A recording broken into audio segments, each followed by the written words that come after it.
In 1863, Peter works as a slave in a cotton plantation with his wife Dodie Ann and their children. When he learns he's been sold to a new owner, he spends the last moment with his family in prayer until the white men come to drag him out, ignoring the pleas from the children. Peter tries to fight back, yelling and struggling against their hold, but the men don't hesitate to aim their gun at Dodie Ann, and this instantly makes Peter stops, accepting to get on the cart on his own feet. Unfortunately, now the men want revenge, so they hit him anyway before dragging him again. Peter and a bunch of other slaves are transported in a cage as if they were cattle, and through the bars, Peter promises his children one day he'll come back for them as they try to run after him in tears. After a long time spent on the road, they arrive at their new working location, which happens to be the construction of a railroad. The conditions here are 100 times worse than in the plantations. The heads of the slaves that dared to disobey decorate the entrance as a warning. They sleep in cages, and even while they're behaving and working hard, the white masters won't hesitate to hit them and insult them. To make matters worse, they quote the Bible to justify their actions. There are also lots of feral dogs around, who are sent after any slave that tries to run away. When a slave does misbehave, sometimes they're just whipped, but other times they're shot right there in the middle of the field, and other times the boss Fassel will brand them right on the face. Fassel keeps two men as his right hands, Harrington and Knowles, who was also bought as a slave but was chosen to become part of the guards because of his hunting skills. Peter tries his best to behave, but even when he tries to help his friend Gordon when he falls, he gets yelled at for daring to do anything that isn't working. One evening, after all the slaves are sent back to their cage, they have to watch how John is thrown inside while wiggling in pain because of his branded cheek. A slave named Thomas is trembling in fear, and Peter tries to comfort him by asking him to remember his loved ones and to think of this as just work. He also offers the word of God, who is always watching over them, but John scoffs at him because clearly there isn't a God that cares about them. Peter doesn't react to the taunt though. He keeps calm and promises John to pray for him. Sometime later, Peter overhears two white guards talking about some very important news. Lincoln has freed the slaves, and now all the ones that managed to escape are running to Baton Rouge to seek help. The conversation suddenly interrupted when a guard notices Thomas made a mistake with the food and intends to punish him, but Peter comes in his defense, explaining he's just a kid. The guard hits him before taking out his gun to point it at Peter, ready to kill him for such insolence, but Fassel stops him because he's taken a particular interest in Peter because of his attitude. Later, when Peter is back in the cage, Fassel approaches him to tell him he's his god and Peter is his dog now, to which Peter replies that then he should be fed the same meat as the dogs.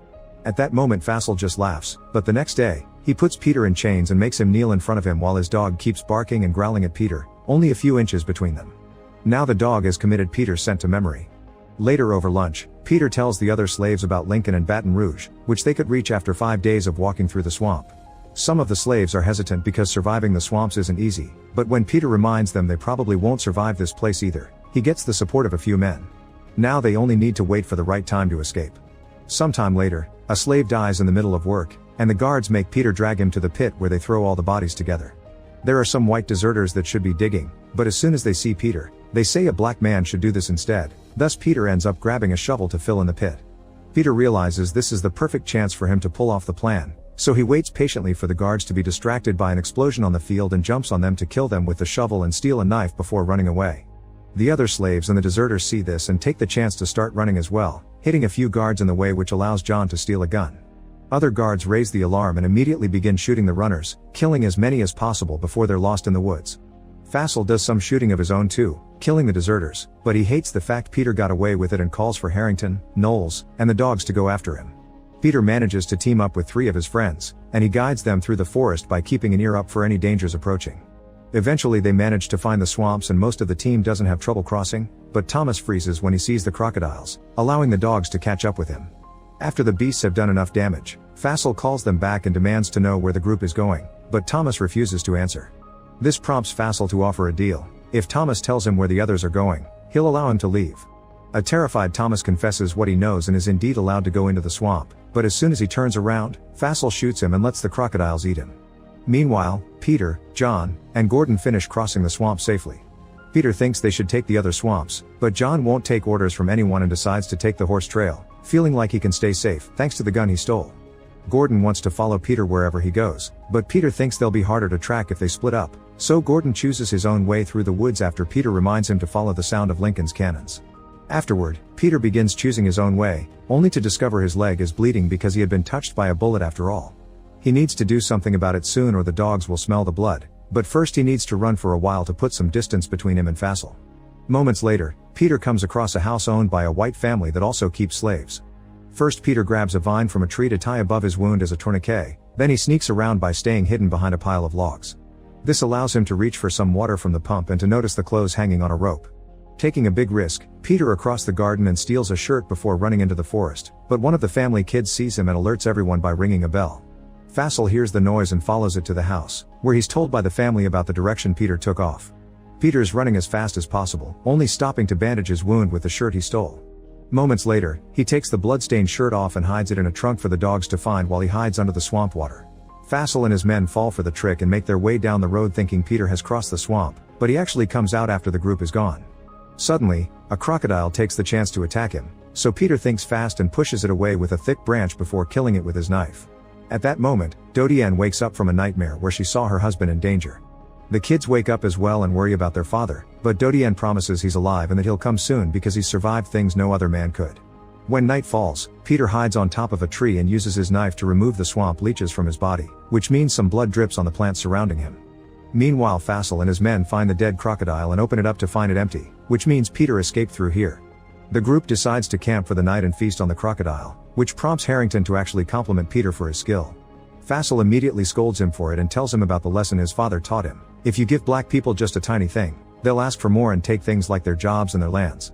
The next morning, Peter continues to run while making sure to keep his body covered with mud and animal excrement. It means he's constantly surrounded by flies, but it helps cover up his scent. When he has to cross another swamp, he thinks about his family and prays to his Lord to keep the fear of the beasts away, and when the sun suddenly shines on him, he takes it as a sign. While Fassel splits his group to cover more ground, Peter's lucky to find an abandoned treehouse with clean water and some leftover food. There are also some hot coals, so Peter uses them to heat up his knife in order to cauterize his leg wound. Afterward, he puts the coals on the empty bucket and takes them with him as he climbs a tree to throw the smoke at a beehive. This scares the bees away and allows Peter to take some honey. Fassel sees the smoke and begins riding toward it, but Peter's already on his way out. The treehouse also has a boat that a snake is using as its own hiding place, so Peter carefully pushes it away with a branch before jumping into the boat and sailing away as he enjoys the taste of the honey. In the meantime, Dodiane is approached by her master, who tells her he sold her and she'll be gone in 2 days. Her children aren't allowed to go with her though, because her new master will give her a new husband. Dodiane is deeply hurt by the news and still wants to wait here for her husband to come back, so she takes a rather drastic choice to avoid being sold. She goes to one of the machines used for the production of cotton and puts her hand inside, pretending she's being caught in an accident. Back to Fassel, he finds the treehouse thanks to his dog's nose and manages to keep track of Peter's direction while he crosses the river. Peter hurries to make his way into the woods where he's surprised to meet again with John, who is angry because now the white men will come after him as well. Peter swears he's not being followed and teaches John how to hide his scent, but John ignores him before they start running again. Just a moment later, they hear the dogs barking and hurry to hide. Peter gets inside an empty trunk while John climbs up a treetop. The dogs manage to follow John's scent anyway, allowing Fassel and his men to easily find him. John refuses to come down, so Fassel makes him fall with a shot before demanding information on Peter through violent means, but John still won't talk. Fassel decides to take his head and give it to Harrington and Knowles for them to take it back to camp as a message. Peter closes his eyes to avoid witnessing his friend's death and offers a prayer for John's soul. After waiting a few hours to put some distance between himself and Fassel, Peter comes out of the trunk when it starts to rain only to discover exactly how they killed John, which shakes him to his core. He forces himself to keep going with grief heavy on his mind until suddenly he sees a bunch of horses running by, including one on fire. Peter follows the direction they came from and finds a house on a plantation, but everything is on fire and all the white people are dead. It seems the slaves here also heard the news from Lincoln and took matters into their own hands. With his knife out just in case, Peter enters the house and slowly walks through the rooms until he comes across the dining table, instantly throwing all caution to the wind and jumping on the food and wine to feed his tired body. He doesn't stop until he hears a weird noise coming from upstairs, and he follows it until he finds a dying girl stuck under a harp that she keeps playing as a plea for help. Peter immediately rescues her and takes her outside, where he puts her down on a table before trying to fetch some water. The girl is scared though and makes him stay as she gives him her cross pendant, and Peter takes it understanding what she needs, a prayer promising gods with her. He's so distracted that he doesn't hear Harrington approaching until it's too late, and Peter has to drop his knife and step away from the girl if he doesn't want to get shot. The girl dies as soon as Peter leaves her, and he's so furious that he dares to violently turn around and kill Harrington by using the cross as a stake. At that moment, Knowles also arrives, but Peter thinks fast and grabs Harrington's weapon to shoot him. Knowles tries to explain to Peter that someone capable of killing a crocodile may be accepted by Fassel in his ranks, but Peter calls him the worst kind and leaves him to die. Hearing Fassel approach because of the barking, Peter decides to run into the cotton fields for cover, and when the dog comes too close, he shoots it. Fassel eventually comes across the body, which makes him even more determined to catch Peter. The next morning, Peter arrives at a beach filled with the bodies of white men that died during the confrontations against Lincoln's army. Unfortunately, they don't have any provisions for him to take, but in the distance, Peter can see the ships and hear the cannons that indicate Lincoln's men are near. Excited at the thought of finally reaching freedom, Peter begins running again, but suddenly a horse appears by his side and he's pushed to the ground with a few hits. It's Fassel, who offers Peter some of the meat he had asked for back in the cage and asks him to beg. Since Peter won't obey, Fassel takes out his gun and reminds Peter he's his god, but before he can pull the trigger, someone else shoots him first.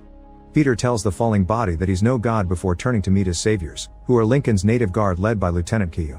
Peter's body finally gives in to exhaustion and hunger, so the soldiers take him to the infirmary tent on their camp in Baton Rouge.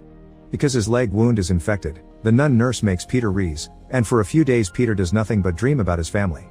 Once Peter is feeling better, he sees one of the soldiers to get his new papers as a free man, although he has to make up some information he doesn't know, like his age. Unfortunately, he isn't allowed to leave and search for his family yet. The white soldiers are taking advantage of the fact the slaves are technically stolen contraband and give them two choices. They can work on the federal farms or join the army. Peter refuses to keep following orders, but when the soldier points out that joining the army can help him rescue his family and be free for good, Peter accepts to join. Afterward, Peter discovers the army has found Gordon too, and he's hurting but alive. Peter is glad to see him, but it pains him to tell him about John. Then Peter goes to see Q for his uniform, but first he's asked if he'd be interested in helping the cause by posing for something called a photograph. Peter is wary, but Q promises the white photographers are harmless and their intentions good. It turns out these men are taking pictures of the reality behind slavery to let the world know, and Peter agrees to show his bare back to the camera, exposing the scars of hundreds of whippings. Next, Peter's taken to see the general, who asks him about all the information he may have about the railroad the enemy's building. After Peter shares all the intel he has, the general stares at his picture and points out that those scars equal disobedience, which isn't a good quality to have in the army.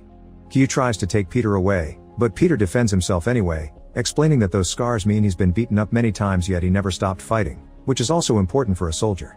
At dawn, Q takes Peter and all his soldiers to the trenches, where he reminds them they're fighting for freedom with a heartfelt speech. Many soldiers fall to enemy fire while they're still marching, but the group doesn't let it stop them and joins the fight without hesitation. Soon there's fire surrounding them everywhere, and Peter is hit by an explosion, leaving him unconscious in a puddle for a few minutes. As soon as he wakes up, he drags his sore body through the mud to keep on helping, shooting at the enemy whenever he has the chance and offering blessings for any dying companion he sees in the way. Q falls in battle, and eventually Peter finds a wounded Gordon as well. Seeing his friend in so much pain and fear inspires him to come out from his hiding spot to run toward enemy lines.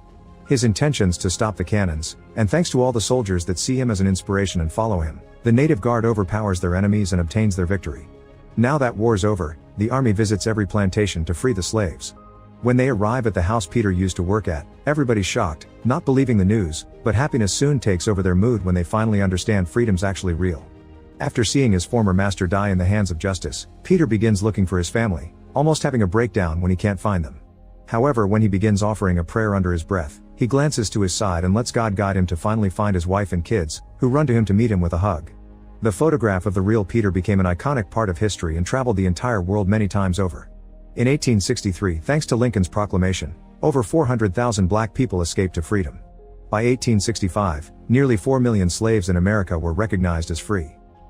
Make sure to subscribe and turn on notifications so you can watch more videos like this. Thanks for watching.